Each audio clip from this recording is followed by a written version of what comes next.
Vocês sabiam que até a década de 70, apenas 6% da totalidade dos músicos que atuavam nas orquestras sinfônicas dos Estados Unidos eram mulheres?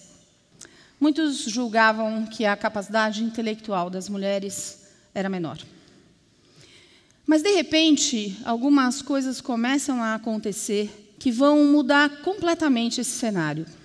Algumas orquestras americanas decidem mudar o sistema de avaliação dos candidatos, e aí começam, então, a serem organizadas as audições às cegas, que foram implantadas por algumas orquestras americanas.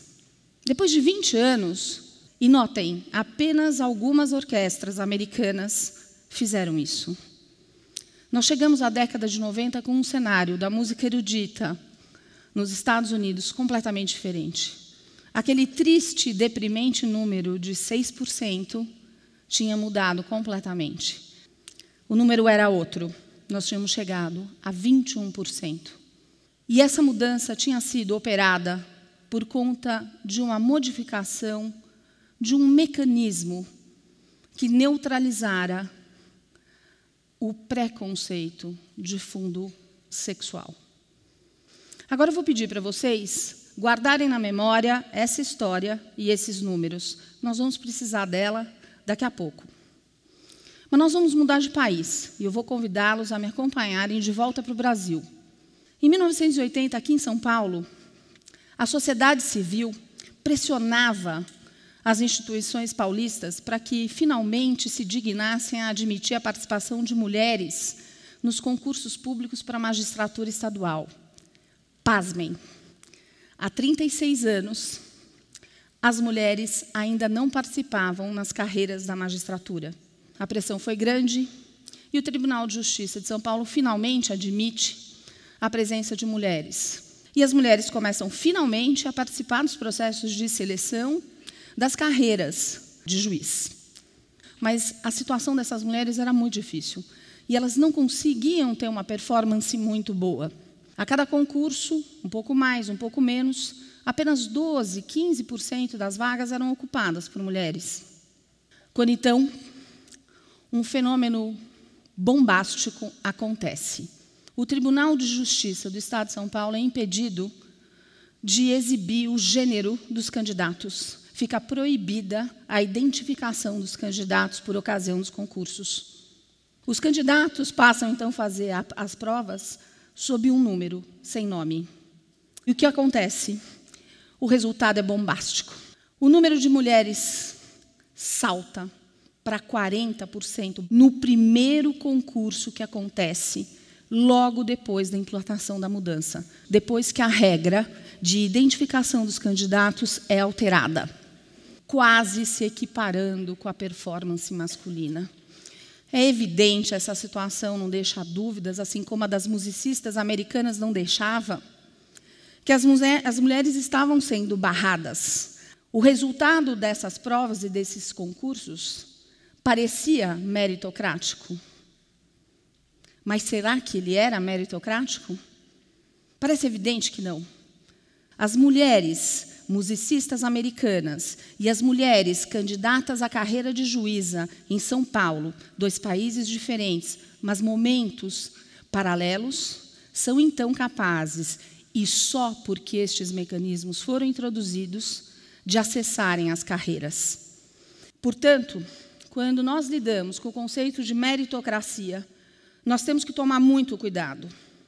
Porque a meritocracia só é meritocracia e ela só existe forte, pujante, se o ponto de partida for igual para homens e mulheres. Quando o gênero não for o critério dominante de partida. Se isto não acontece, nós não estamos falando de meritocracia. Nós estamos falando de fundamentalismo de gênero.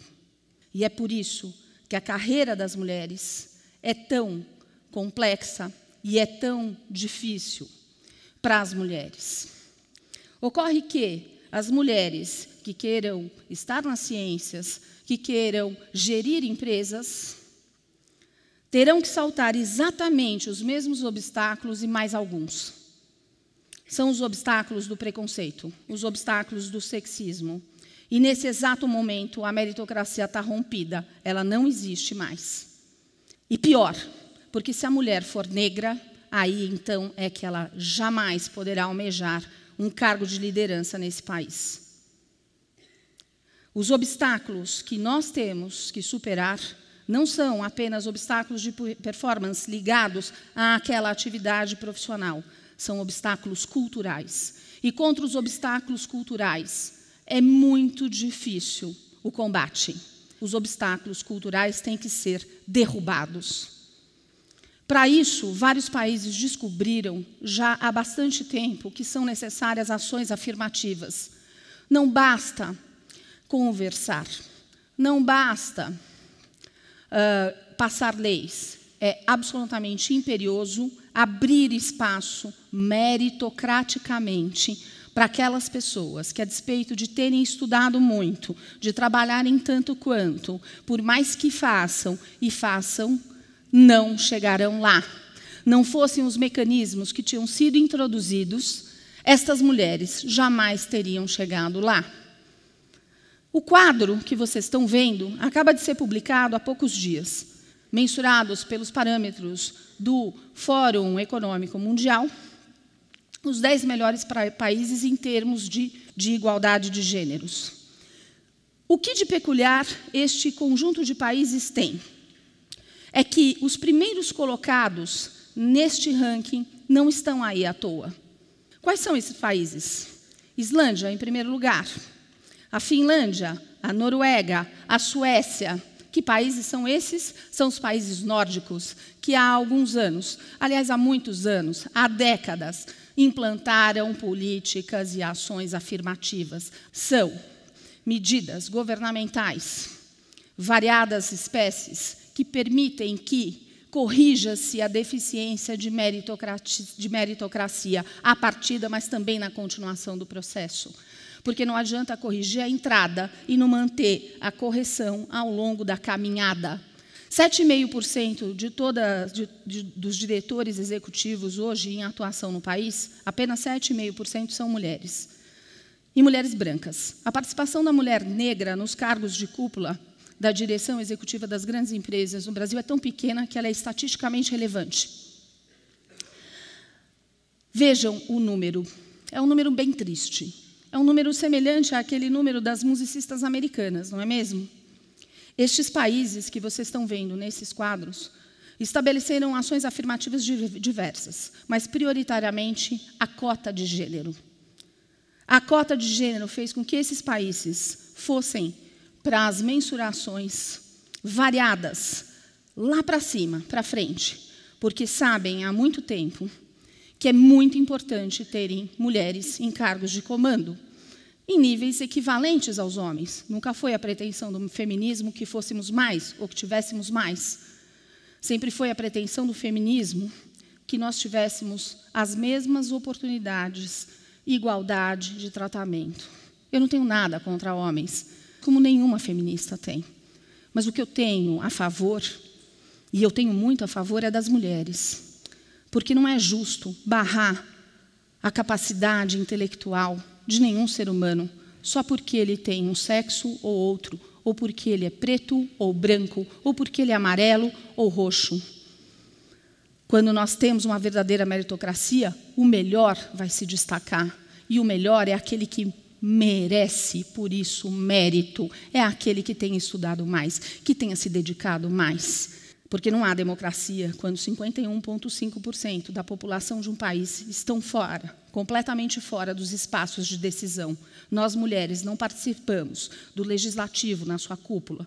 Nós, mulheres brasileiras, não participamos do judiciário na sua cúpula. A correção feita pelo Tribunal de Justiça e pelos outros foi na entrada da carreira da magistratura, mas não acompanha as mulheres no evoluir da carreira. Vejam esse gráfico. A linha amarela, bege, representa o desempenho das companhias que têm nos seus conselhos de administração uma ou mais mulheres.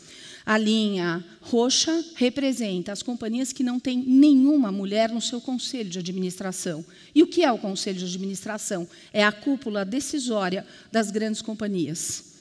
No Brasil, a nossa presença nos conselhos de administração das grandes companhias é pífia, algo em torno de 7,8%. E por que era importante que nós estivéssemos lá?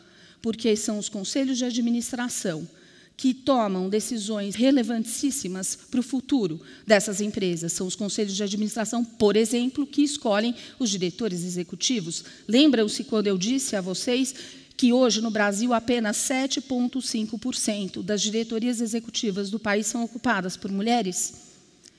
Então, o Conselho de Administração escolhe diretoria executiva. O Conselho de Administração estabelece princípios, metodologias que são relevantes para o desenvolver dos negócios da companhia. E se nós estamos nos conselhos de administração, nós podemos cuidar, não só para que as mulheres entrem nessas companhias em igualdade de condições, mas também para que essas mulheres possam continuar o seu percurso profissional sem ter que desistir no meio do caminho, podendo almejar de forma real que, se ela trabalhar, se ela se esforçar, se ela tiver mérito, ela chegará lá. Este gráfico mostra que, quando as mulheres participam da cúpula de gestão, a companhia tem a possibilidade de ter até 40% a mais de resultado. O próximo gráfico revela números ainda mais acachapantes.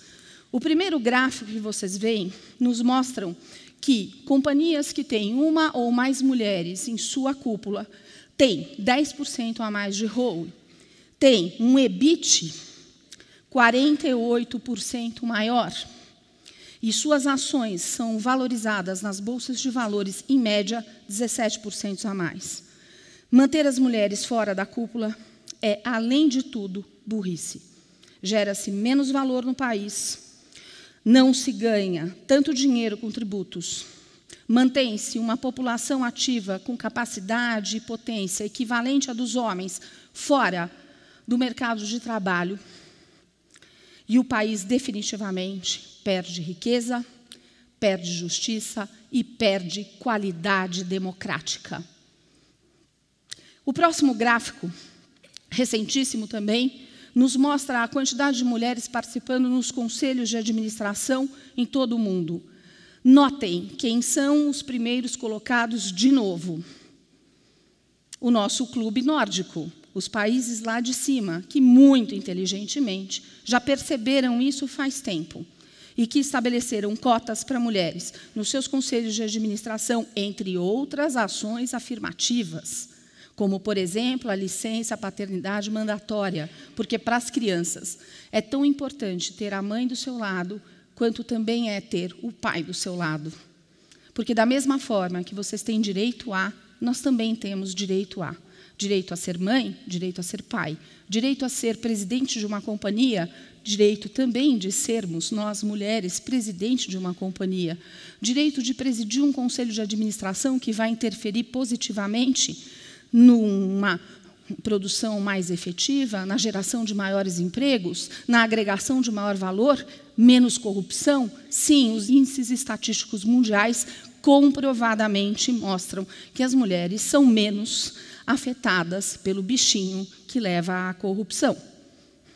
Este quadro compara 3 países. Olhem que interessante. As primeiras linhas revelam riqueza, dinheiro. Nós estamos falando de índice de desenvolvimento humano, estamos falando de renda per capita. Vamos focar nesses 2 itens. O índice de desenvolvimento humano é tão alto na Noruega que ela ocupa o 1º lugar no mundo. A Alemanha em 6º, já nós em 75º lugar. Segundo item, a renda per capita. A Noruega em 5º lugar, a Alemanha em 19º e o Brasil 64º.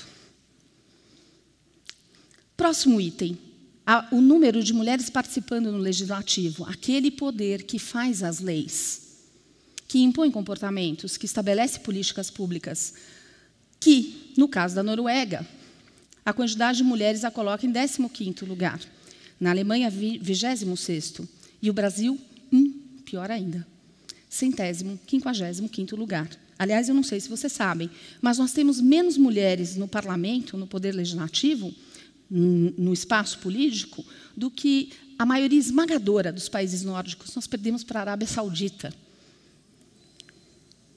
Só o Iêmen ganha da gente lá.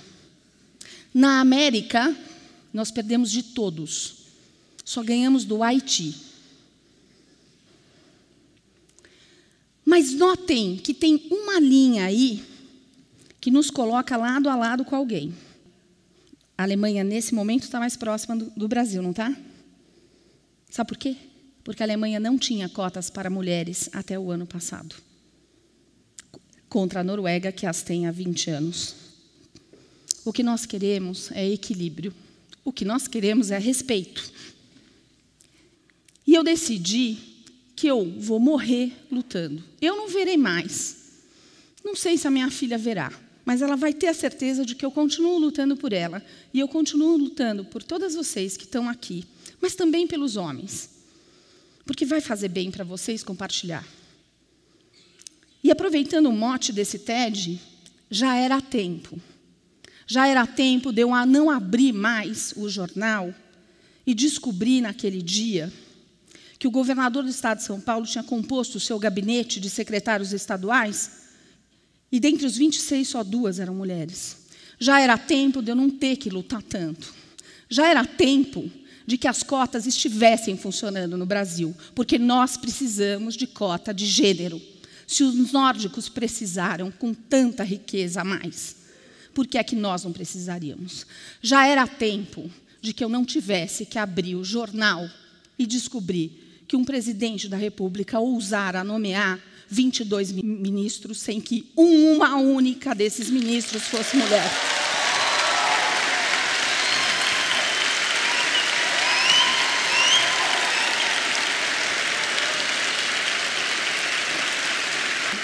Já era tempo que nós pudéssemos olhar os nossos queridos homens com respeito, com carinho, e que eles assim nos olhassem também. Já era tempo da mulher não ter que estar só em casa. Já era tempo da mulher poder ir à praça pública sem ser violentada, sem ser desprezada, sendo respeitada. Eu continuo lutando, e a minha única alegria é que eu morro lutando. Muito obrigada.